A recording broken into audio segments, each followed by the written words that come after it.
Let's also tell you that Nigeria last attained Tier 1 status in U.S. State Department's Trafficking in Persons Report for 2011 and has not done so since.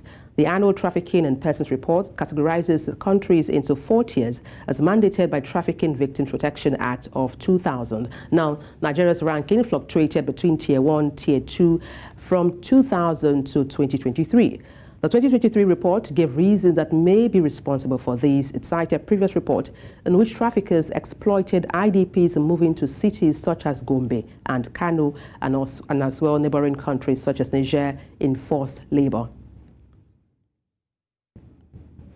Nigeria's agricultural sector has been hampered by several shocks, and these include flooding, desertification of crop and grazing land, insurgency and conflicts between herdsmen and local farmers on one hand, and on the other hand, a lack of financing for processing food and also inadequate infrastructure, all further exacerbating food inflation. Perpetua Fasanmi-Peter has details.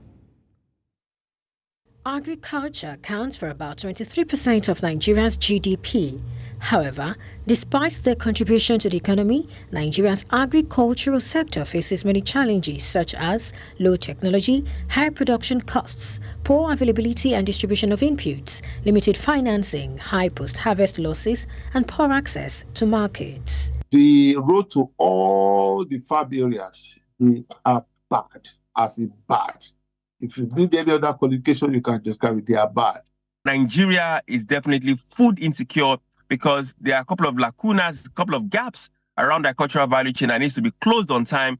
Although successive federal and state governments have launched several initiatives, they include the provision of loans, fertilizers and technical inputs to farmers in a bid to address the challenges in the sector.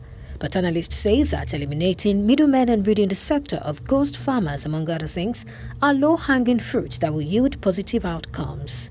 If you have a cooperative that's been in a state for 2 or 3 or 4 years, it will be difficult for anybody to penetrate. If he wants to penetrate, he has to justify. I don't want to overstretch the issue of fertilizer. It could be done. You understand what I'm saying?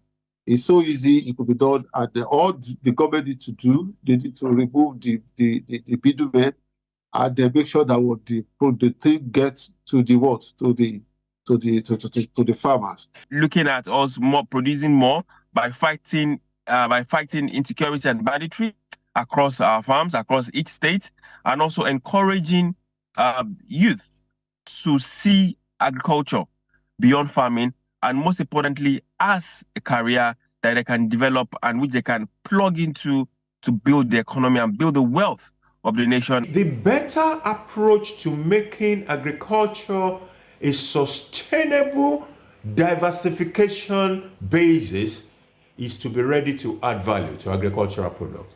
The issue of exporting or relying on primary commodities will not make us rich as a country. Overall, deepening Nigeria's agricultural sector will require a multifaceted approach that addresses the current challenges facing the sector, and more solutions are needed. Some of these include boosting investments in data and technology, promoting climate change adaptation, and involving the private sector will ensure sustainability. By doing this, Nigeria can reduce its reliance on food imports and promote economic growth and development. Perpetua Fasanmi-Peter reporting for News Central.